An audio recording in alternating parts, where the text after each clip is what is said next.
নমস্কার বন্ধুরা, জ্যোৎস্না রীতিকথায় একটি নতুন পর্বে তোমাদের সকলকে স্বাগত জানাই। বন্ধুরা, সনাতন ধর্ম অনুসারে শ্রাবণ মাস হলো মহাদেবের মাস জুড়ে শিব পুজো করা হয়। তাই বন্ধুরা, শ্রাবণ মাস শুরু করার আগে কয়েকটি তত্ত্ব তোমাদের জেনে রাখা খুব ভালো। তাই বন্ধুরা, আজকের পর্বে তোমরা জানতে পারবে যে শ্রাবণ মাস শুরু হওয়ার আগেই ঘর থেকে কয়েকটা জিনিস সরানো খুবই ভালো, এতে মহাদেব খুশি হন। সেই জিনিসগুলো কি কি সেগুলো জানতে আজকে পুরো পর্বটি তোমাদের দেখতে হবে। ভালো লাগলে অবশ্যই শেয়ার করে দেবে, লাইক করে দেবে, আর পাশে বেল আইকনটিকে অবশ্যই প্রেস করে রাখবে যাতে পরবর্তী ভিডিওর নোটিফিকেশন সবার আগে তোমাদের কাছে পৌঁছে যায়। তাহলে চলো আজকে পর্বটি শুরু করা যাক। বন্ধুরা, আর মাত্র কয়েকটা দিন, তার মধ্যে শ্রাবণ মাস শুরু হয়ে যাবে।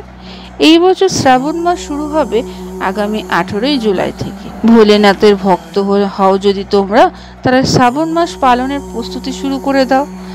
শ্রাবণ মাস শুরু হওয়ার আগেই ঘরবাড়ি ভালো করে পরিষ্কার করা দরকার, তাহলে সংসারে পজিটিভ এনার্জি বাড়ে। এই সময় ঘরে অপ্রয়োজনীয় কিছু জিনিস জমিয়ে রাখবেন না, তাহলে দুষ্ট হবে ভোলেনাথ। তাহলে কি কি সেই জিনিস বাড়ি থেকে তোমরা বার করে দেবে বা ফেলে দেবে সেগুলো এবার তোমরা জেনে নাও।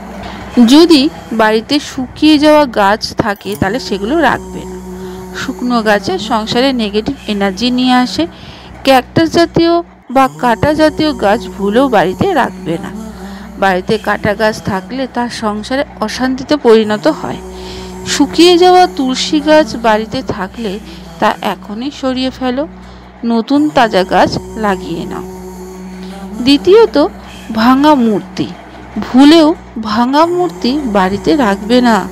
এছাড়া চির ধরা ভাঙা কাচের জিনিস, ফুলদানি ঘর থেকে বার করে দাও, কখনোই রাখবে না।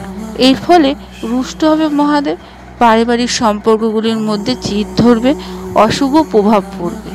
কোনো মূর্তি ভেঙে গেলে তা মাটিতে পুঁতে ফেলো বা জলে ভাসিয়ে দাও।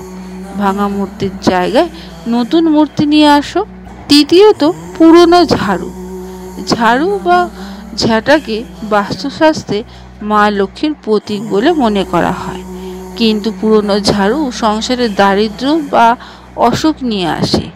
এর অশুভ প্রভাবে ক্যারিয়ারে বাধা, আর্থিক ক্ষতি হতে পারে। বন্ধুরা, শনিবার বা অমাবস্যা তিথিতে নতুন ঝাঁটা কিনতে পারো। নতুন ঝাড়ু বাড়িতে এমন জায়গায় রাখবে যেখানে সহজে সবার নজরে পড়বে না। তারপরে বলি, মেয়াদ উত্তীর্ণ ওষুধ বা খাবার। মেয়াদ ফুরিয়ে গিয়েছে এমন ওষুধ বাড়িতে থাকলে শ্রাবণ শুরু হওয়ার আগে তা ফেলে দাও। মেয়াদ উত্তীর্ণ খাবার থাকলেও তাও ফেলে দাও, না হলে সংসারে অসুখ বিসুখ লেগেই থাকবে। এরপরে বলি, ছেঁড়া জামা কাপড়। বাড়িতে যদি ছেঁড়া জামা কাপড় থাকে তাহলে শ্রাবণ মাস শুরু হওয়ার আগে তা ফেলে দাও। অনেকে ছেঁড়া জামা কাপড় পুজোর স্থানে পরিষ্কার করার জন্য ব্যবহার করে, সেই কাজ কখনো করা উচিত নয়। পুজোর জায়গায় নতুন এবং পরিষ্কার কাপড় ব্যবহার করবে। বন্ধুরা, বাড়িতে যদি নষ্ট হয়ে যাওয়া টিভি, ফ্রিজ, মোবাইলের মতন কোনো বৈদ্যুতিক সামগ্রী থাকে তা এখনই সরিয়ে ফেলো, না হলে সংসারে নেগেটিভ এনার্জি ছড়িয়ে পড়বে, আর্থিক ক্ষতি হতে পারে। বাড়িতে নষ্ট হয়ে যাওয়া ঘড়ি থাকলে তার চাকরিতে পদোন্নতির পথে বাধা সৃষ্টি করে। শ্রাবণ মাস শুরু হওয়ার আগে এইসব জিনিস বাড়ি থেকে সরিয়ে ফেলো, দেখবে বাড়িতে পজিটিভ এনার্জি প্রবেশ করবে। বন্ধুরা, আজকের পর্বটি এখানেই শেষ করলাম। এতক্ষণ আমার ভিডিওটি দেখার জন্য ও শোনার জন্য তোমাদের অসংখ্য ধন্যবাদ।